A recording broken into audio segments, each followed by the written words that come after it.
Fala galerinha, Chave do Enem no ar, passa correndo, já estamos na segunda semana de conteúdos do quarto trimestre. Para você que está chegando atrasado, olha, corre lá que já tivemos a primeira semana com linguagens, hoje nós estamos na segunda semana e você sabe, segunda semana é matemática. Galera, tá correndo, mas você tem que ter na sua agenda o tempo para se preparar, hein? Quarto trimestre, bater na porta, hora de fechar conteúdos e notas na escola. Para quem vai prestar vestibular, já focar no vestibular, no Enem. O Enem, inclusive, bate também a porta. Novembro tá aí, hein? As duas primeiras semanas de novembro, você sabe que se você se inscreveu para o Enem, você tem que colocar na sua agendinha ali, os dois primeiros domingos já separadíssimos. E aqui, é claro, você vai aproveitar o seu tempo para se preparar. Lembrando que aqui na playlist você consegue acessar todo o conteúdo nosso, consegue rever conteúdo, rever resolução de exercícios, dica de professor, hein? Resolução de exercício ajuda bastante a entender conteúdo.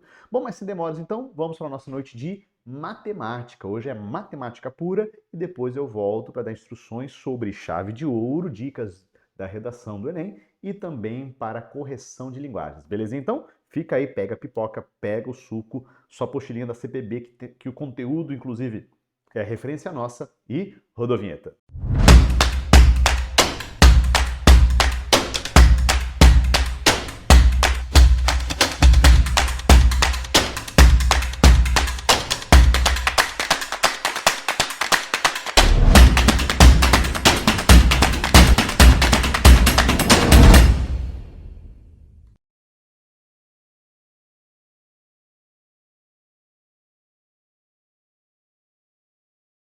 Olá, meu aluno, seja muito bem-vindo para a nossa aula. Você que é do segundo ano, prepara a tua apostila, chama todo mundo para estudar junto com você, pega teu livro, teu caderno, tuas anotações, a água que a gente sempre tem aquela velha e boa pausa para se hidratar.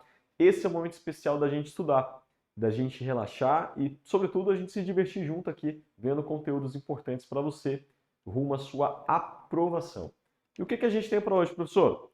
Na nossa aula de hoje, nós temos noções de geometria plana, ok? Então nós vamos focar naquela parte geométrica da matemática, aquela parte bonita. Muita gente gosta, tem pessoas que não curtem muito, porque tem muita fórmula e aí acaba não entendendo muito bem.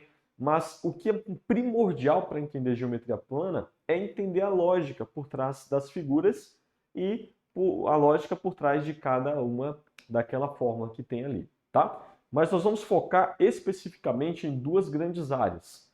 Nós vamos falar nas áreas de quadriláteros, que são muito importantes e sempre costuma cair uma ou outra coisa aí, nem que seja em figuras diferentes, que envolvem mais de uma área, sempre tem ali quadriláteros.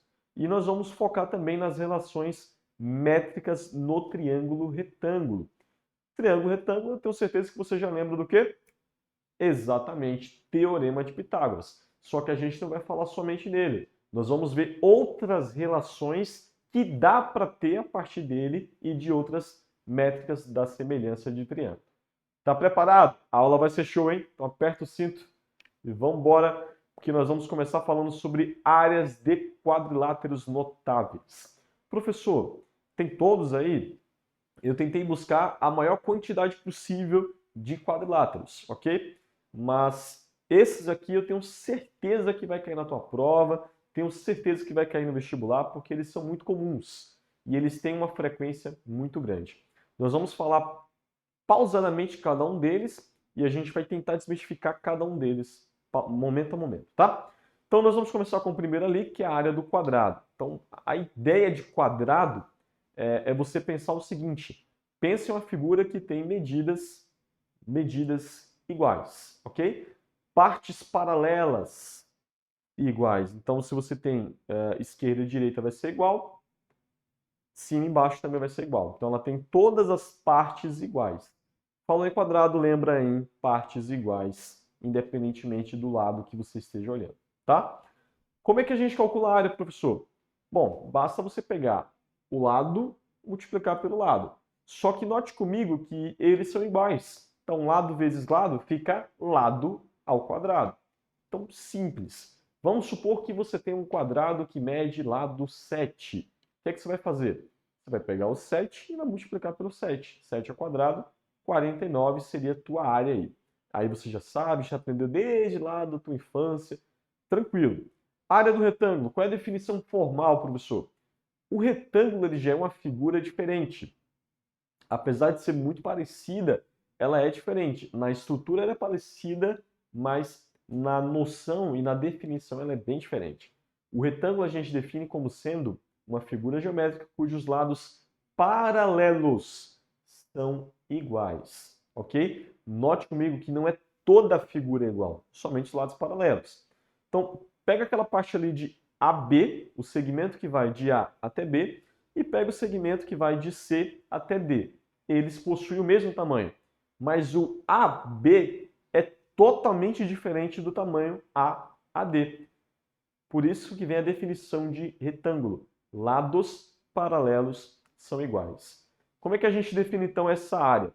Para a gente definir a área do quadrado, a gente pegou um dos lados e multiplicou pelo outro lado. Só que a gente notou que os lados eram iguais. Na área do retângulo, nós vamos fazer o seguinte. Nós vamos pegar um lado, que a gente vai chamar de Bzinho, e vamos pegar o outro lado, que a gente vai chamar de H, que vem de altura. Então, B vezes altura, base vezes altura, nos fornece a área do retângulo. A área do paralelogramo, professor, muito parecida, bem igual. Só que agora a gente vai encontrar a nossa altura por meio do Teorema de Pitágoras. Então já entra aí o Teorema de Pitágoras para achar quem é essa altura. A nossa altura ela é justamente a projeção, ela é a projeção daquela parte paralela ao outro lado. Ou, se você quiser, ela também pode ser o tamanho que sai de B até um ponto qualquer do segmento AD, tá? Até um ponto do segmento AD. Como é que a gente calcula o paralelogramo? Da mesma forma que a gente calcula o retângulo. A gente vai pegar a base, vai multiplicar pela altura também. Nós temos ali o losango, que também é uma figura em quadrilátero, tem 4 lados, por isso vem o nome, né? Quadri, 4 láteros, lados. Nós vamos pegar essa área, ela será composta pelo quê, professor? Esse D maior é a nossa diagonal maior. Então, se você imagina que você tem uma reta, um segmento de reta, que esse segmento de reta ele vai traçar a medida que vai de A até C. Então, passa aí uma linha reta que vai de A até C. Este cara a gente vai chamar de diagonal maior, ou como você queira chamar, Dzão, né? Como alguns gostam de chamar. Então, esse segmento de reta que liga de A até C é um tamanho que vamos chamar de Dzão. O segmento que vai de B até D, nós vamos chamar ele de Dzinho, e ele vai ter uma medida diferente também. Qual vai ser a área, então, do losango? Será D maior vezes D menor dividido por 2. Tá? Área do trapézio, professor. Na área do trapézio, a gente vai relacionar agora as bases. E essa é muito importante. No trapézio, nós temos 4 lados também, só que 2 lados paralelos têm tamanhos. Um dos lados paralelos tem tamanhos diferentes. Então, veja comigo ali que o segmento que vai de B até C, ele tem um valor Bzinho. O segmento que vai de A até D, tem valor Bzão. E observe comigo que essa altura a gente também pode encontrar ela. Ela é um segmento que sai do vértice B até um ponto que vai de A até D, ok? Professor, como é que a gente acha essa altura? Você pode aplicar ali o Teorema de Pitágoras para achar aquela altura, já que se a gente olhar para AB até a altura ali, você tem um valor de um triângulo, né? Você tem uma figura de um triângulo. Então a gente acabou de ver os nossos quadriláteros. Nós vamos tentar agora resolver problemas onde tem figuras que tem mais de um quadrilátero junto aí. Eu vou deixar que você agora pause para tentar resolver essa questão. Tentou, meu querido jovem? Pausou? Vamos agora fazê-la. A questão diz o seguinte: podemos ter casos onde calcular a área apenas aplicando a fórmula não é possível, como no exemplo. Então a gente tem aqui uma figura. Note comigo que eu tenho o valor que vai de A até C, o segmento de AC, valor de 8, segmento de AB, valor de 4, um segmento que vai de B até outro ponto qualquer que você queira chamar, 4, este ponto de encontro até um outro ponto que ele nem chamou de vértice, também vale 4. E o D ali nós não sabemos quanto é. Então, qual seria a área dessa minha figura? A ideia principal é a gente separar essas figuras desse estilo em áreas conhecidas. Note comigo que eu consigo facilmente dividir ali em duas áreas. Um retângulo maior em cima e um quadrado, que ele é menor, embaixo. Então a gente separa essas duas áreas em valores em áreas conhecidas e a gente consegue fazer esse cálculo. A área do meu quadrado, ela vai ser a base 4, altura 4, e aí vai ficar 16, que é 4 vezes 4. Nós vamos ter que a área do meu retângulo será 8, que é a minha base. De onde você tirou 8, professor? Pensa comigo, eu já tenho 4 embaixo. Lá embaixo do quadrado, tá vendo a parte roxa? Note a parte roxa. 4. Só que, subindo aquela primeira parte lateral ali, a metade do meu retângulo, também tem 4 quando eu olho para a figura completa. Então a gente vai ter 8, que forma o segmento de cima, vezes 4, que é a área lateral, a minha altura do meu retângulo. 8 vezes 4, nós teremos 32. A soma geral, 16 mais 32, 48. Mais um desafio para você. Calcule a área da figura abaixo. Vou pedir que você agora pense um pouquinho. Eu vou fazer uma pausa para a gente tomar uma água e eu aconselho que você também faça a pausa. E enquanto isso, você vai pensando em uma estratégia de como achar esse tipo de área, ok?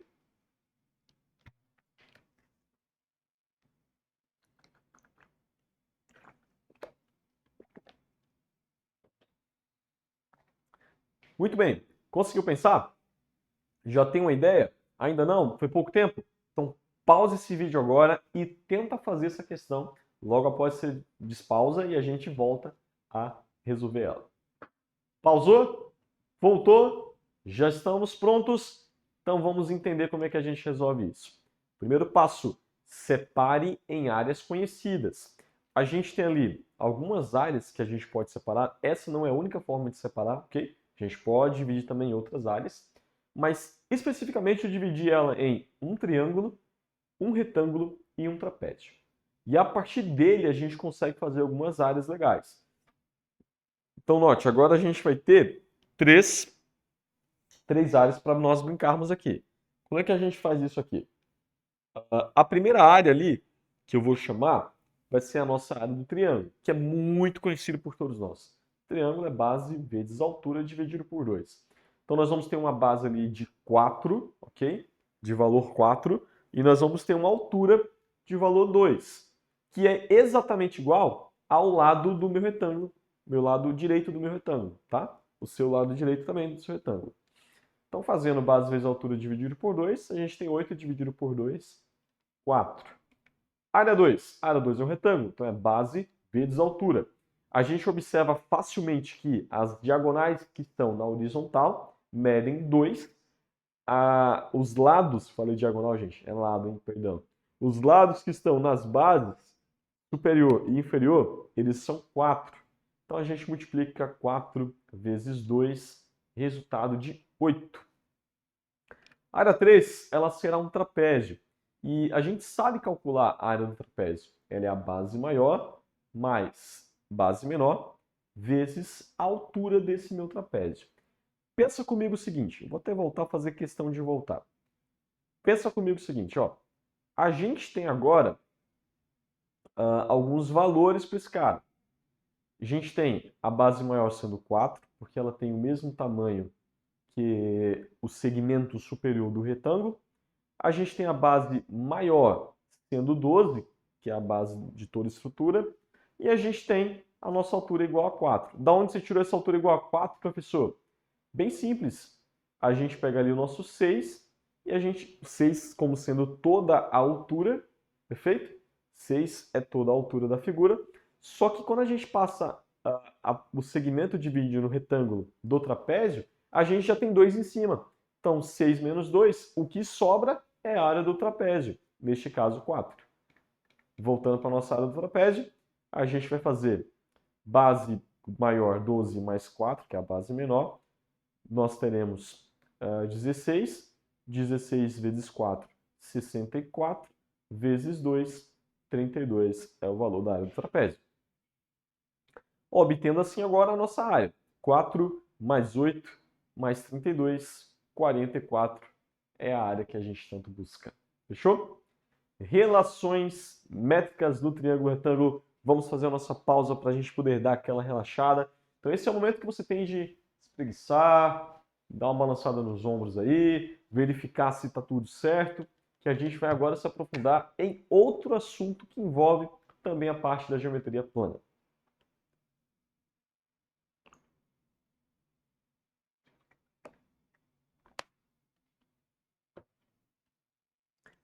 Relações métricas no triângulo retângulo. O que são, o que fazem, onde vivem, o que comem, como se relacionam, a gente vai ver agora. As relações métricas, elas partem de um triângulo retângulo. Oh, óbvio, professor. Mas às vezes o óbvio tem que ser dito também. E elas partem de um triângulo retângulo qualquer, tá?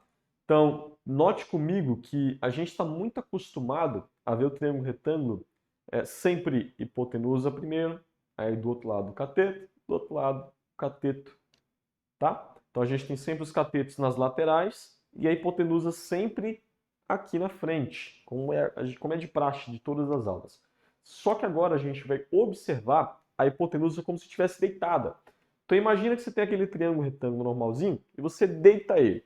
A tua parte que está na hipotenusa estava aqui, agora ela vai para a base, ela vai para o chão, tá? Basicamente é isso. A gente está olhando um triângulo retângulo virado para a direita, tá bom? Beleza?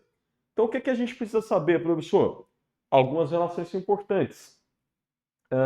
Observe comigo as letras maiúsculas, tá? A gente tem o A, tem o B, tem o H. O que eles representam? Representam vértices nesse meu triângulo retângulo, pontos, ok?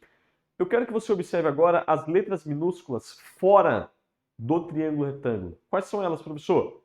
A, C e B. Esses caras representam, respectivamente, hipotenusa e catetos, tá?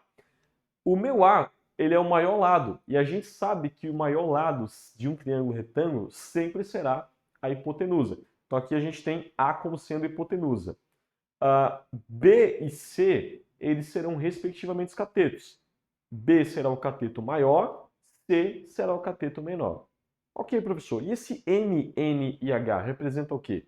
M é a parte, é o tamanho, é o valor, é a métrica que vai de B, do ponto B até o ponto H. Percebe?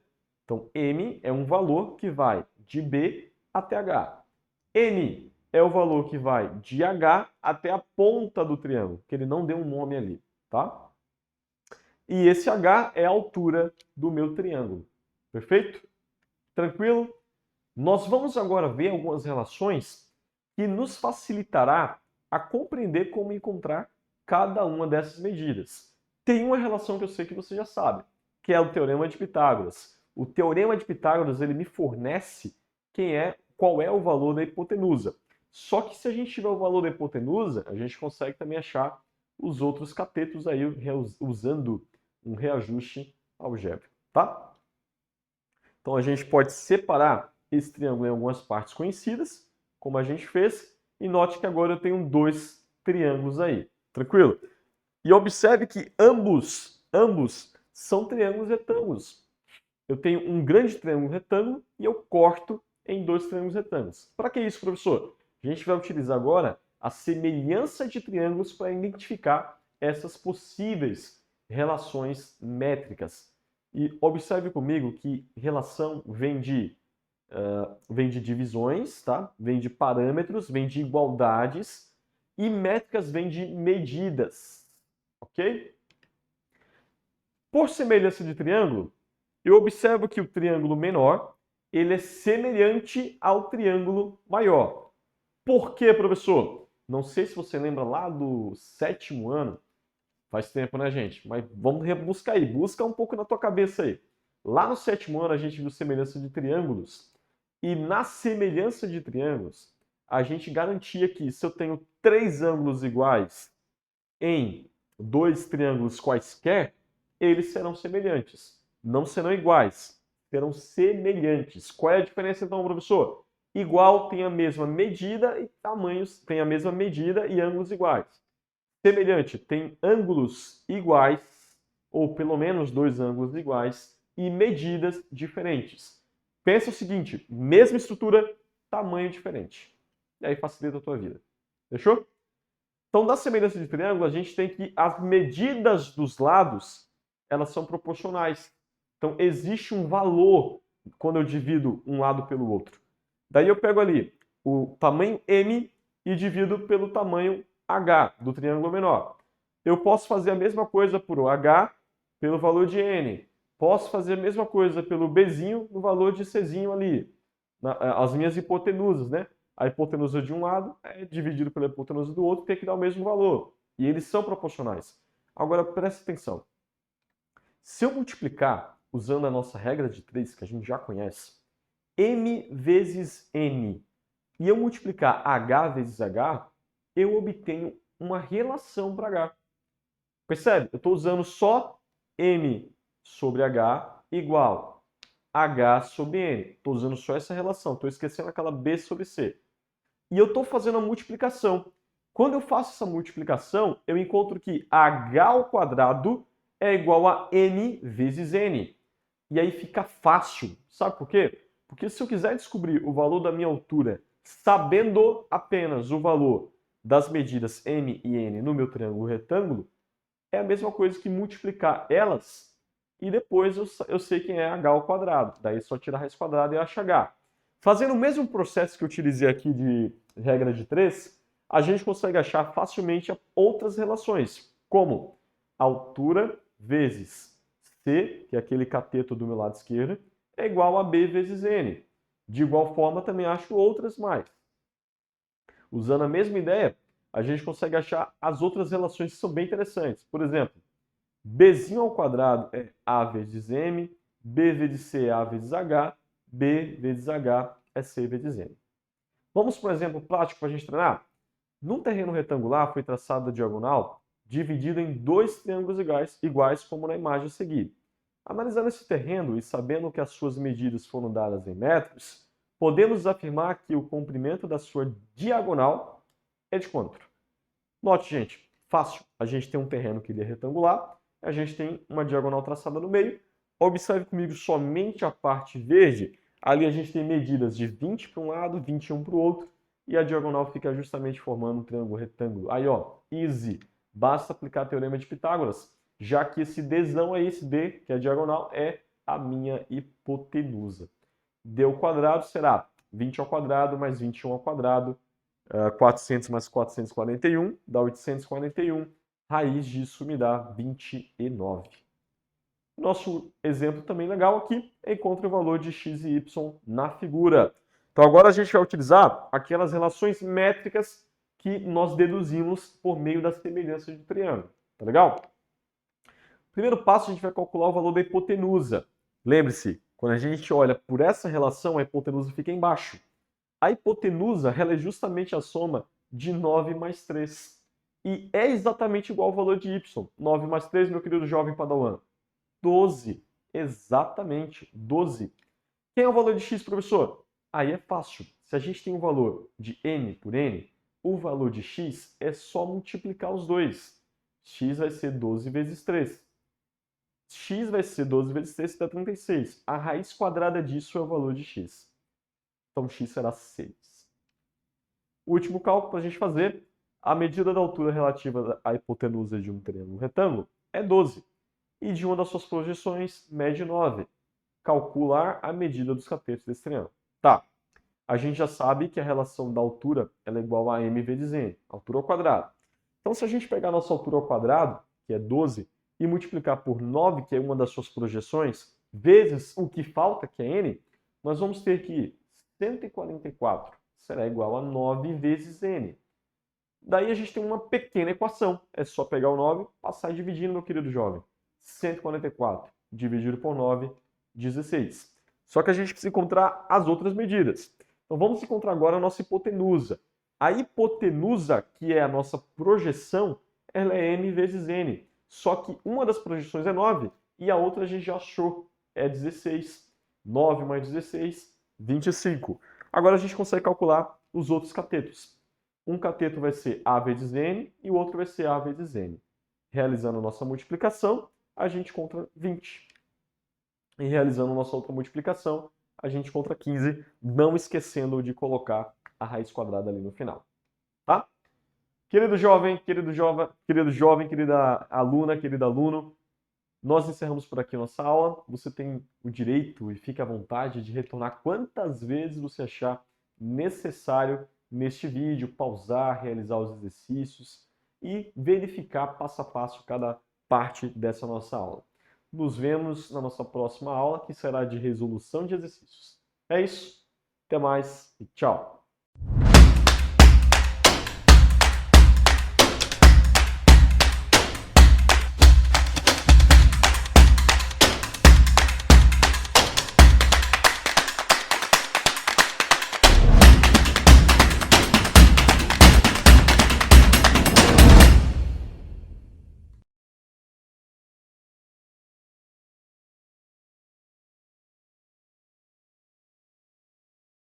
Opa, isso aí. Então, conteúdo check. Vamos para correção. Lembrando que o simulado de matemática, o primeiro do quarto trimestre, abre depois da live. E agora você vai corrigir o simulado de linguagens que fechou hoje, às 19 horas. Mas antes, o professor Tuts está aqui para falar de dicas, dar dicas, falar e dar dicas sobre redação do Enem. Volta nos vídeos anteriores, você vai procurar lá, tem chave de ouro com dicas preciosas. A dica de hoje é a segunda parte ali na introdução. Então, roda a vinheta.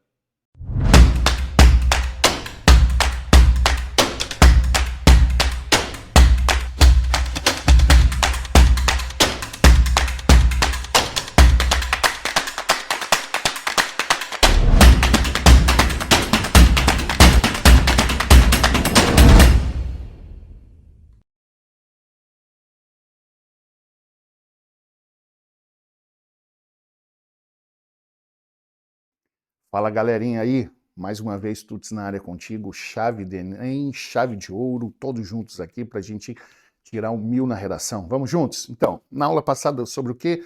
Nem foi uma aula, foi uma dica, né? Uma chave de ouro aí de dica real para você, como que você faz uma redação. Lá a gente trabalhou o bloco introdução. Lembra que eu falei que nós vamos trabalhar com 4 blocos? Então, um é a introdução, um é o desenvolvimento 1, outro desenvolvimento 2 e outra a conclusão. Só que dentro de cada um desses blocos, você vai construir pelo menos 3 blocos. Então a gente construiu 3 blocos lá na introdução, certo? Hoje, o que nós fazemos então com os argumentos que eu levantei lá naquele bloco? Então vamos lá? Aqui, deixa eu só arrumar aqui. Vamos lá. Ok, canetinha funcionando. Então aqui eu tenho o bloco do argumento 1. Faz aí comigo aí, bem rapidinho. Ok. Pelo menos 3 períodos, ok? Então aqui nós vamos chamar de D1, desenvolvimento 1. Fechou? Lembra que lá na introdução você trabalhou uma coisa chamada tese, argumento 1, argumento 2? Pois é, aqui você vai desenvolver o seu argumento 1. Então aqui o seu argumento 1, que via de consequência é uma causa da tese. Fechou? O que eu faço no bloco 1 então, Tuts? Vamos lá? A primeira coisa que você vai colocar aqui, você vai dar uma explicação da sua causa. Como assim explicar? Você vai apresentar o seu argumento. Então vamos lá, ó, apresentar o argumento 1. Você não pode repetir o teu argumento, porque lá você só disse o que você vai trabalhar.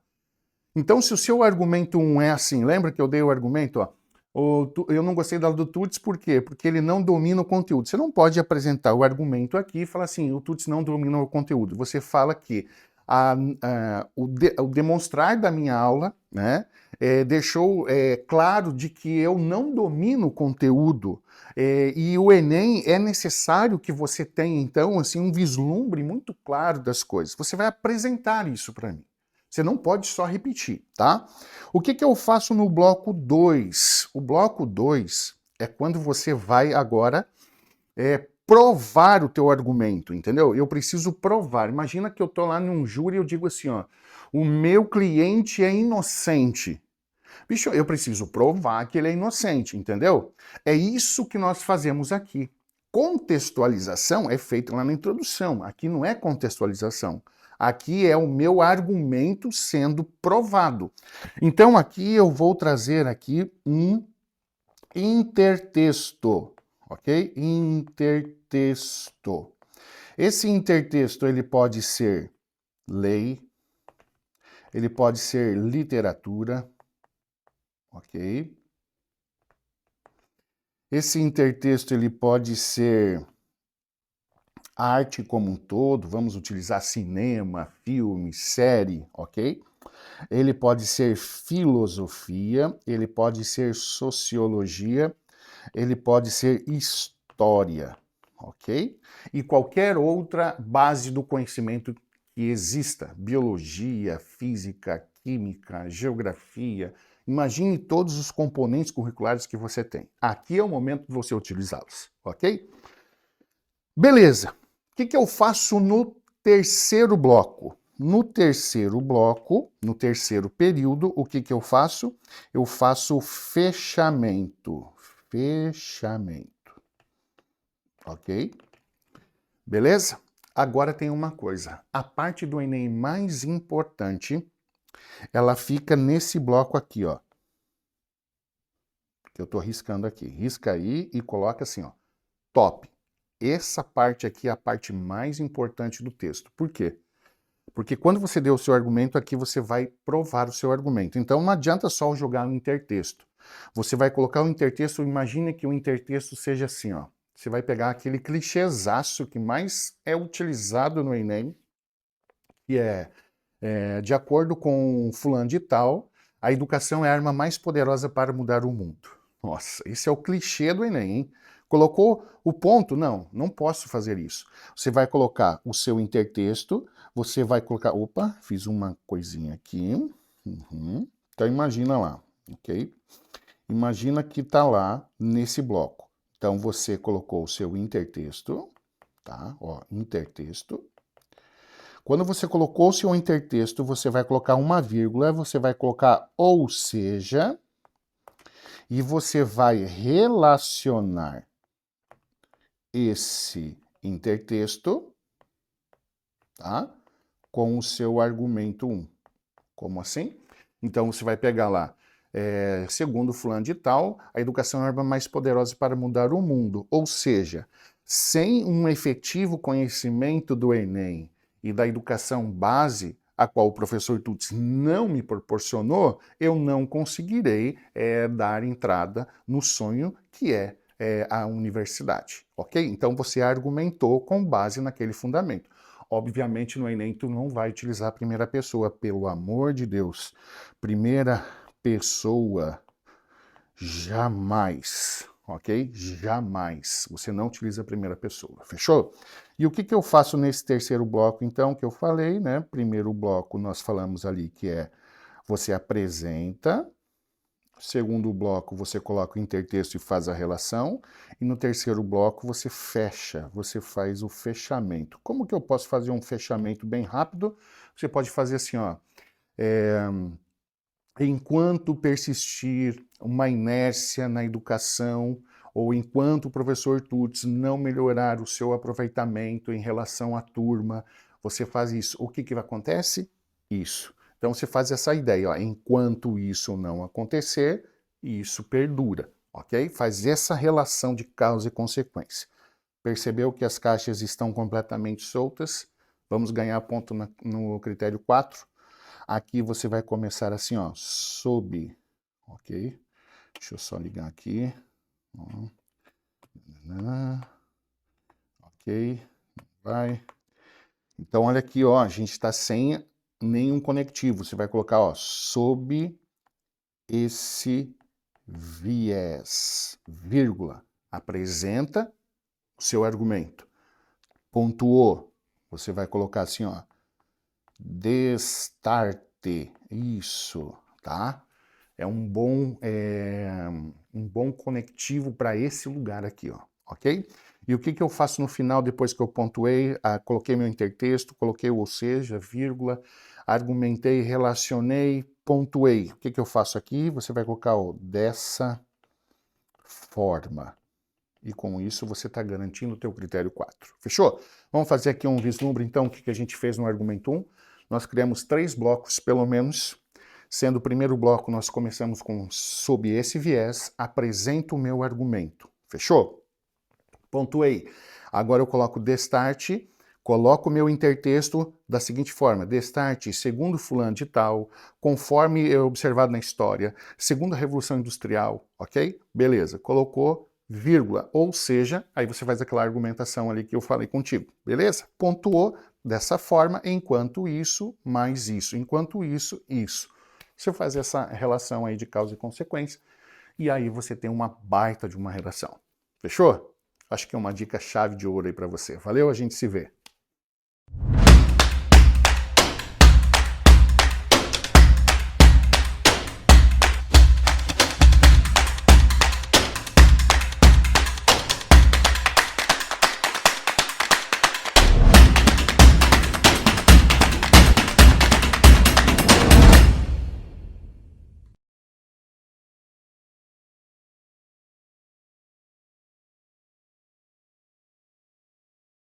Fala, galerinha bonita! E aí, vamos para a resolução dos nossos exercícios? Então, o primeiro exercício vai ter este texto e a seguinte pergunta. Observe a frase. Trazia inúmeras recomendações às mães para que cuidassem pessoalmente dos filhos. Analisando a regência verbal, marque a opção em que há a mesma regência do verbo sublinhado. Então, eu preciso verificar a regência do verbo cuidar ali, naquele texto, e qual desses verbos vai ter a mesma regência. Vamos lá? Resposta? Se você marcou, a A está certo, ó. Cuidassem de quem? Dos filhos, tá?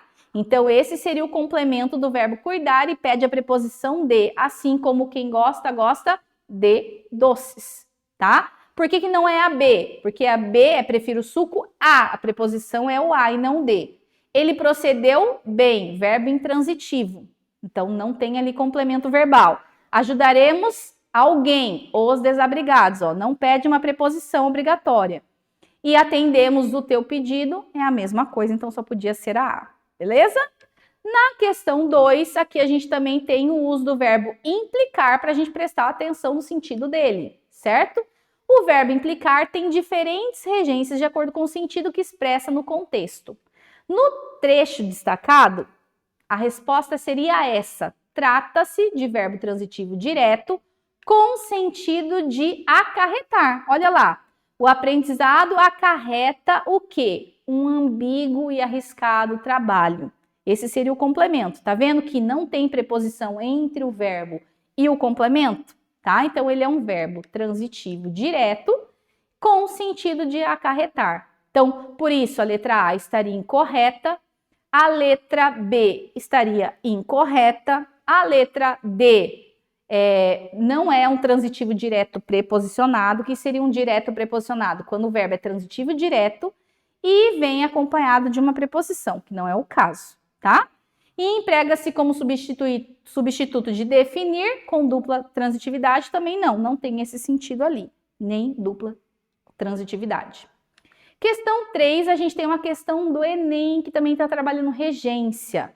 E aí a pergunta é, a frase título do filme reproduz uma variedade linguística recorrente na fala de muitos brasileiros. Essa estrutura caracteriza-se pelo apagamento de uma preposição, tá? Como assim, professora? Apagamento de uma preposição. Ele está usando a forma coloquial, que é a que a gente usa no dia a dia.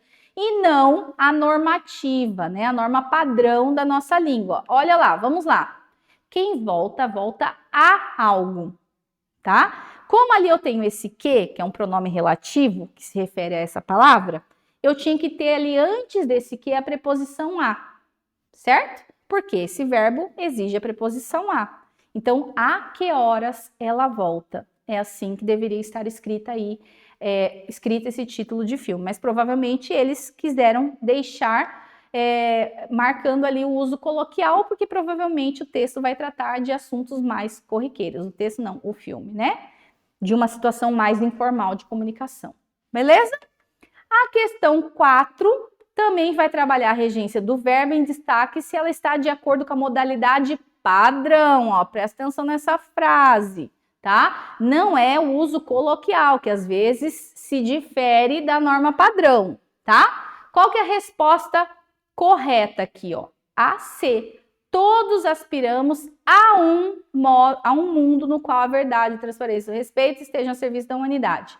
O verbo aspirar, com o sentido de almejar, ele pede a preposição a, ali, ó, a um mundo. Então tá certo, tá? Agora, a, por exemplo, os criadores das fake news em todo o mundo não obedecem nenhuma regra. Quem obedece, obedece a algo. Não apareceu a preposição. B. Notícias, sejam elas de que natureza forem, tornam-se importantes e necessárias apenas quando servem o bem comum. Então, também ali tem um errinho de regência. Letra D. Pessoas que não pesquisam a origem das notícias pagam a altos preços. Não, pagam altos preços, né? Quem paga, paga algo a alguém. Altos preços ali não é referente a alguém, certo? Então, tá errado. E não esqueça de conferir. Lembra que o verbo lembrar e esquecer, ele só vem acompanhado da preposição de se ele for pronominal. E aqui não está no uso pronominal, então tinha que ser, não esqueça a conferência, né? Daí não pode ter esse de, né? Então estaria errado. E a questão 5, a gente tem ali esse trecho que vai fazer perguntas sobre o uso da crase. Então, ó, a gente tem ali em latim, limber, que significa livro, originalmente dava nome à casca da árvore, à película fibrosa, e só tem isso, né? Qual é a outra frase que vai ocorrer a crase pelo mesmo motivo desse item ali de cima, certo? Então, se você marcou a letra E, você acertou, ó, entregou o canivete à namorada. Quem entrega, entrega algo a alguém. Ó, dava o quê? Nome a quem? A casca, tá? Então, é isso que acontece aí, beleza? Nas outras, por exemplo, ó, as árvores cresceram à beira de um rio. Então, é onde cresceram, é uma locução ali adverbial, tá? Contou-me uma história de amor a Virgílio. Então, também não seria a situação. Não tem ali uma dupla transitividade. Antônio Machado era sensível às folhas. Ó. O às folhas, ele se refere à palavra sensível, não é nem a um verbo, tá? Então, é um complemento nominal aqui, na verdade, na C. E na D, a autora refere-se apenas àquelas árvores. Aqui eu tenho um verbo que exigiu uma preposição a, só que, neste caso, o verbo é só transitivo e indireto. Ele não é bitransitivo, que é o caso dali de cima e dali de baixo. Quem entrega, entrega algo ou canivete a alguém, a namorada. Beleza? Então, eu espero que vocês tenham arrasado. Até a próxima.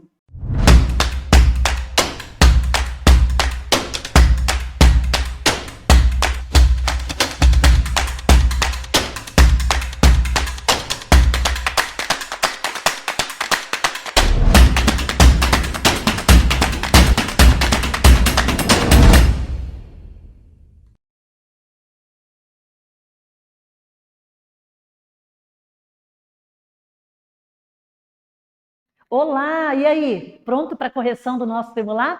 Vamos lá? Gente, primeira questão do Enem. Lembre-se que nós estamos trabalhando com as vanguardas europeias. Olha, o Enem, ó, carregadinho aí de vanguardas, hein, gente? Então, nós temos aqui, né, a obra Les Demoiselles d'Avignon, do pintor espanhol Pablo Picasso. É um dos marcos iniciais do movimento cubista. Então, estamos falando da vanguarda, né, europeia cubista. Essa obra filia-se também ao primitivismo, uma vez que sua composição recorre à manifestação cultural de um determinado grupo étnico, que se caracteriza por... Então, gente, que grupo étnico é esse que está caracterizado na obra? Então, aí nós temos uma foto, tá? que foi tirada, né? Ali no dia 25 de maio de 2018, em Nova York, no Museu de Arte Moderna. E essa fotografia é do Bumblebee, tá? E aí você vê ali o povo, né, as pessoas admirando a obra do Pablo Picasso. E aí, qual é então esse determinado grupo étnico que é caracterizado na obra por produção de máscaras ritualísticas africanas, rituais de fertilidade das comunidades celtas, festas profanas dos povos mediterrâneos, culto à nudez de populações aborígenes, danças ciganas do sul da Espanha. O que você marcou? E lembre-se que o cubismo, né, a gente vai ter a presença aí das figuras geométricas, né? Muitos cubos, triângulos, enfim. Gente, a resposta é a letra A. Produção de máscaras ritualísticas africanas. Olha, Pablo Picasso nunca retratou comunidades celtas, nem povos mediterrâneos, nem populações aborígenes e muito menos danças ciganas, tá, queridos, nas suas obras, ok? Questão 2, também do Enem. Aqui a gente vai trabalhar com futurismo. Então vamos lá. Fernand Léger, artista francês envolvido com o movimento cubista, tinha como princípio transformar imagens em figuras geométricas, olha só. Especialmente cones, esferas e cilindros. E aí dá para a gente ver alguns, né, queridos? A obra apresentada mostra o homem em uma alusão à Revolução Industrial e ao pós-Primeira Guerra Mundial. E explora, o que explora? As formas retilíneas e mecanizadas sem valorização da questão espacial, as formas delicadas e sutis para humanizar o operário da indústria têxtil, a força da máquina na vida do trabalhador pelo jogo de formas, né? Esse jogo de formas, palavras luz, sombra, tá? Que a gente tem ali, né? A luz, a sombra dentro da pintura, os recursos oriundos de um mesmo plano visual para dar sentido à sua proposta, a forma robótica dada aos operários, privilegiando aspectos triangulares. E aí, o que você marcou? Vamos lá? A resposta é a letra C, gente. A força da máquina na vida do trabalhador pelo jogo de formas luz, sombra. Então, se você vê ali, né,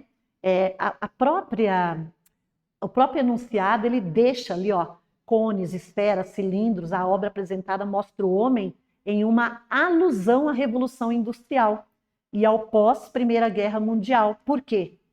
As formas retilíneas mecanizadas, né? A força da máquina na vida do trabalhador pelo jogo de formas, luz, sombra. Fechou? E aí nós vamos para a questão 3, o Mamoeiro de Tarsila do Amaral, gente.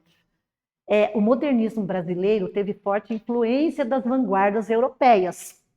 A partir da Semana de Arte Moderna, esses conceitos passaram a fazer parte da arte brasileira definitivamente, tomando como referência o quadro O Mamoeiro.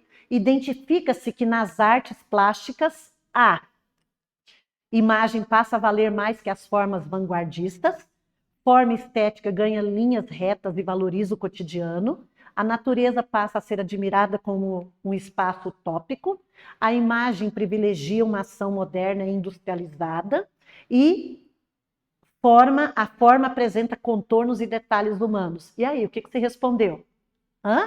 Estamos falando de Semana de Arte Moderna, Tarsila do Amaral veio depois disso, certo? E aí, gente, a resposta é a letra B. Forma estética ganha linhas retas e valoriza o cotidiano. Tanto é que o título da obra é O Mamoeiro, que é essa pintura da Tarsila do Amaral, e aí a gente vê que está retomando, né, esse cotidiano brasileiro. Ali a gente tem uma mulher com 2 criancinhas, enfim. Tá bom, gente? Eles, claro, estavam retratando as coisas presentes no nosso país. Fechou, querido? Espero que você tenha ido bem, que tenha acertado as 3 questões e que tenha feito sozinho, hein? Um beijo, até mais, fiquem com Deus.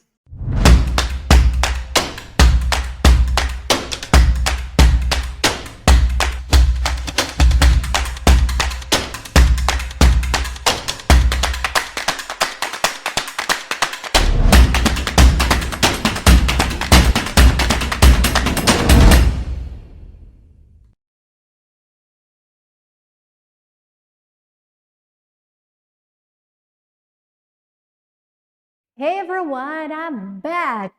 Vamos resolver então estas 3 questões juntos. Tira a sua dúvida. Fala comigo aqui. Bora lá então. Opa, dei um spoiler.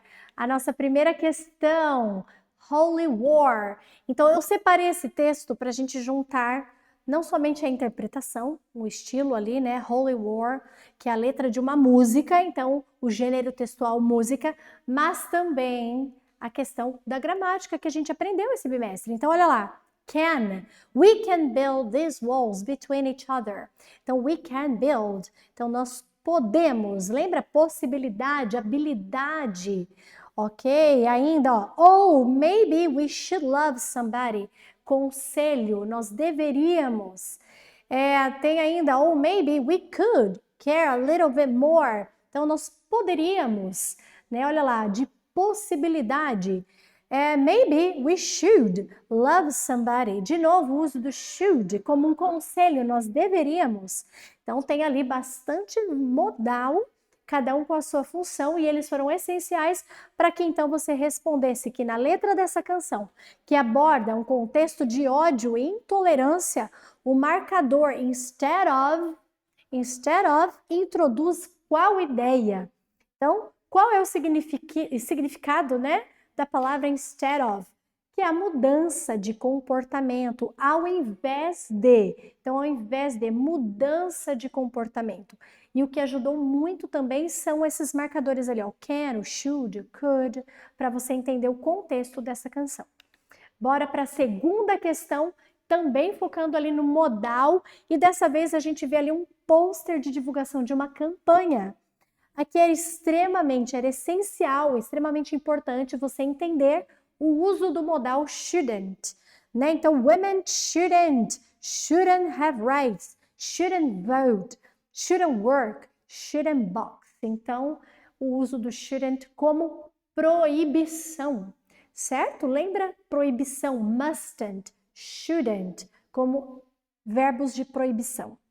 Então, os recursos usados nesse pôster de uma campanha levam o leitor a refletir sobre qual necessidade. Então, se você colocou criticar o tipo de tratamento dado à mulher, está certa a sua resposta.